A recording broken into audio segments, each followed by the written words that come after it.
India feeds 1.4 billion people. India feeds 1.4 billion people, yet millions of farmers struggle with low income and uncertainty. How can a sector contributing nearly 20% of GDP still face productivity gaps, regional inequality, and policy distortion? Welcome to day 15. Today we'll discuss about agriculture sector in India. This is day 15 of Indian Economic Service 100 days revision series. Okay, so I hope you have seen the other previous videos. If not, you can go and watch that. In this lecture, we'll decode India's agriculture sector, mainly as the heading suggests. We'll decode about productivity, and I will decode about MSP, irrigation, reforms, and most importantly, how we can convert this into a high scoring Indian Economic Service answer. Okay, where you can use data, real world examples, and these are the things that will help you in understanding about Indian agriculture sector. Okay, so let's start the lecture. Now, when you see agricultural overview, agriculture is a very important, I can say, sector. It's a key sector for food security, employment, and rural livelihood. Now, if you ask me, India produces approximately 330 plus million tons of food grains annually. These are the recent estimates. And it has support schemes like National Food Security Act, NFSA. You must have heard about this, guaranteeing food security under this National Food Security Act. If we talk about employment in agriculture sector, the employment is somewhere around 42 to 45% of employment. It means the workforce dependent on agriculture sector. But this sector contributes only 18 to 20% of India's GDP. So this is GDP contribution, and the figure that I have written here is the employment contribution. It means it is hidden unemployment, and this hidden unemployment is known as disguised unemployment. Now, what is the meaning of disguised unemployment? If you see, suppose this is in the image, this is the farm. Suppose, for example, 4 people working here in this farm, where only 2 people are enough. That is what we call disguised unemployment. It means जितने लोगों की जरूरत है उससे ज्यादा लोग employed है. Now, agriculture also supports industrial raw materials as well. Like, for example, if I talk about cotton, they supply cotton for textile industry. They supply sugar cane for sugar, ethanol blending for these kind of industry. If we talk about oil seeds, edible oil industry. So again, it means you can say as ethanol blending policy announced, so sugar cane demand went up. So that's how you can say agriculture is a primary supplier of key industrial input as well. Now, this is a contribution to GDP. I already told you about this. Although declining share, but still it is critical because of food security. Now, we need a structural transformation. Like any economy grows, it starts from agriculture to industry to services. But if you see US example, in US's example, agriculture contributes less than 2% of GDP, but it is highly productive. It means the area under that plus the people involved in it. So the productivity is very high in United States of America. But when we talk about India's growth, India started with agriculture, then hopped into industry, manufacturing sector, and then suddenly when manufacturing sector was not able to grow in 1991, India had to directly move to services. And since then we are just like moving into another direction that we can save our industries. So this is the whole cycle of Indian economy. Okay, we have already discussed in many lectures as well, like I always discuss in 9 p.m. current affairs class. Now, if you see exam relevance, it is like frequent questions are there in the Indian economy section, like for example, discuss challenges in Indian agriculture sector or evaluate the MSP system. So these are the static plus current affairs integration you will always expect from this area. Now, when you see, always write data that related to production, data related to policy like MSP scheme, etc. Welfare analysis like farmer income, So PM Kisan, etc. So these are the things will be there. Now when you write the answer, you always add a diagram, any diagram of productivity and all. Data of irrigation, data of contribution, the data I have given to you, and the policy examples which I have given, like MSP, PM Kisan, these kind of things. Okay, so this is how you can make your agriculture answer look rich. If you are preparing seriously for this examination, I have compiled the answer writing ebook for you. This ebook will help you in understanding the question, starting from the command word to other areas, how to interpret keywords, how to write introduction, what to add in the body, data to add, how to include schemes, how to write in bullet points and paragraph, then what kind of conclusion you write so that you get maximum marks. Step by step think about answer writing. So if you are struggling, you can take this from the number given below and the description as well. Okay, support team will give you absolutely free. Now agriculture productivity, that is trends and regional variation. Very important, because this is always there in the answer writing. This is always there in the indirect questions. So first of all, productivity measured as output per hectare. What does it mean? This is a key indicator of efficiency. It means in certain particular area, what is the output? So per hectare output they calculate. The major crops in India like rice, wheat, maize and sugarcane. India is the second largest producer of rice and wheat. Comment में मुझे बताना who is the first. Okay, who is the number one producer of rice and wheat? Tell me in the comment. So globally, India is second largest in rice and wheat. Now, when we talk about regional variation, like for example, high productivity regions like Punjab, high productivity regions like Haryana, or high productivity regions Western UP. So these are the high productive areas. Low productive areas like Bihar, Odisha, or even Eastern Indian states are a low productivity area. Now, why this variation is? Because in Punjab we have 95% irrigation. It means जो फसलों को पानी चाहिए होता है वो पंजाब के पास है ना. So 90% irrigation is there. That's why Punjab is there. If we talk about Bihar, which is one of the low productive areas, the reason is high monsoon dependency. If monsoon is good, the crop production will be good. Otherwise, vice versa. Second thing about the productivity is soil fertility. Okay, so soil, you can say, now soil is, for example, alluvial versus degraded soil. There will be difference in productivity.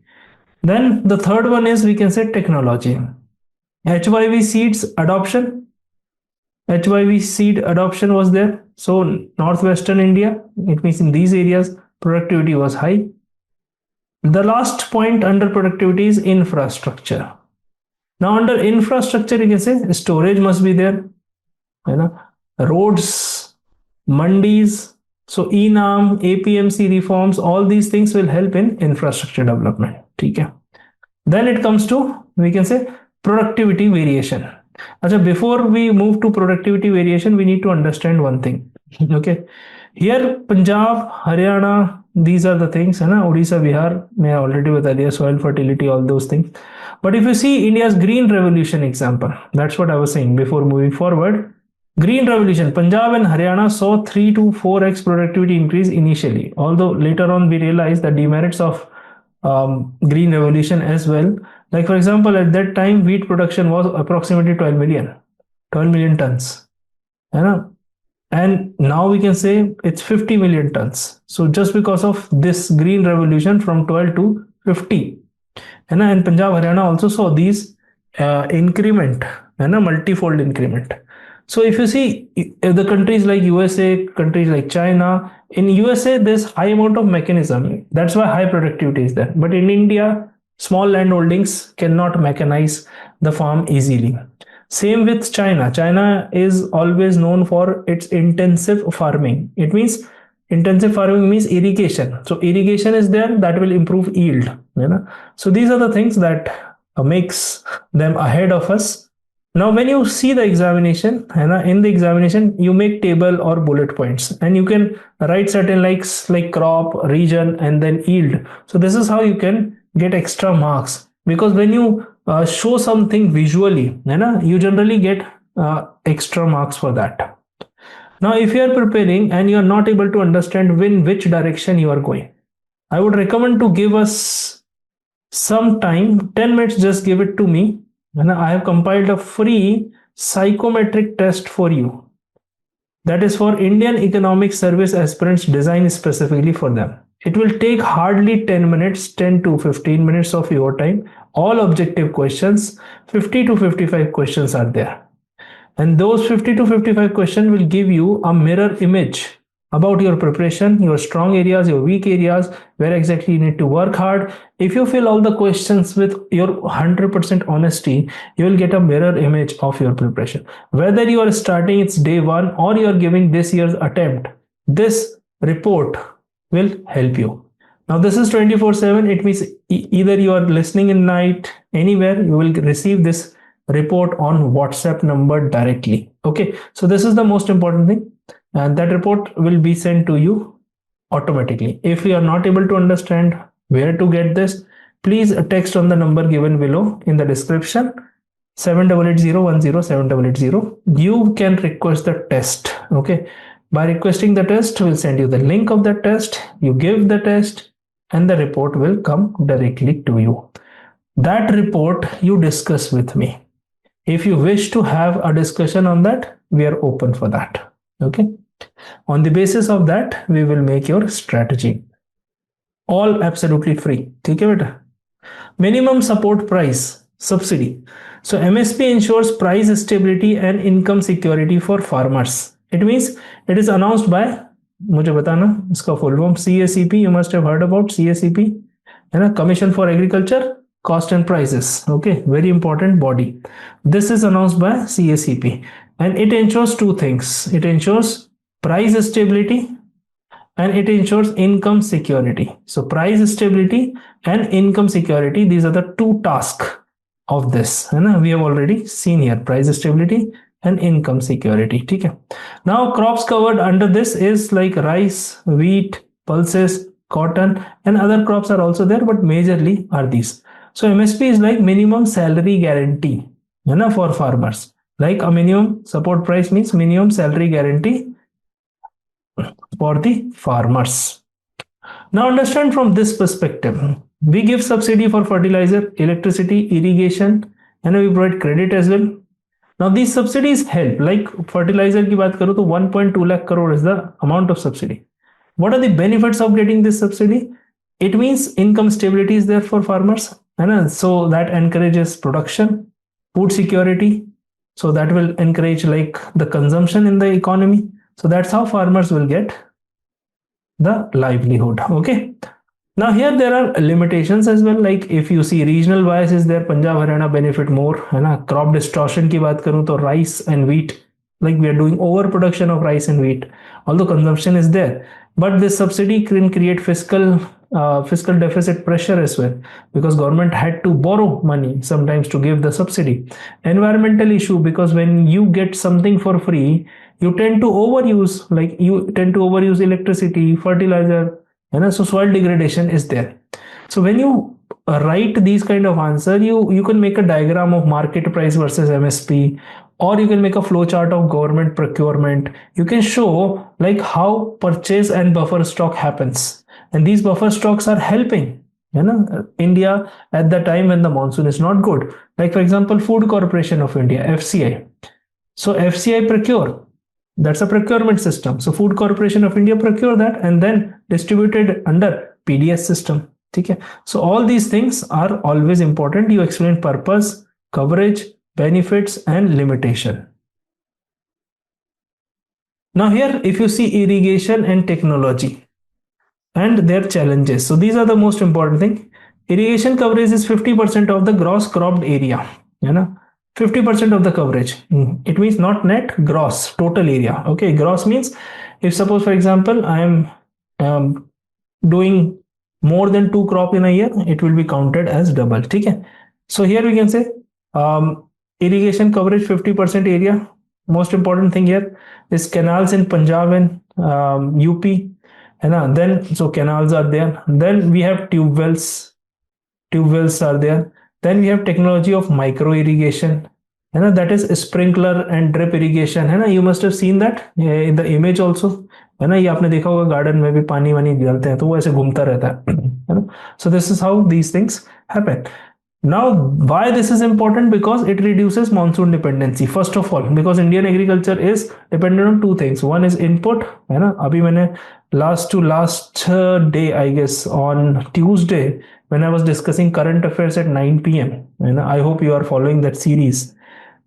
I discussed that Indian agriculture is not just dependent on monsoon, but it is now more dependent on inputs as well. So inputs and monsoon. So the same line, there we talked about inputs, here we are talking about monsoon. So if you have proper irrigation, you have less dependency on your monsoon, and that actually stabilize the output.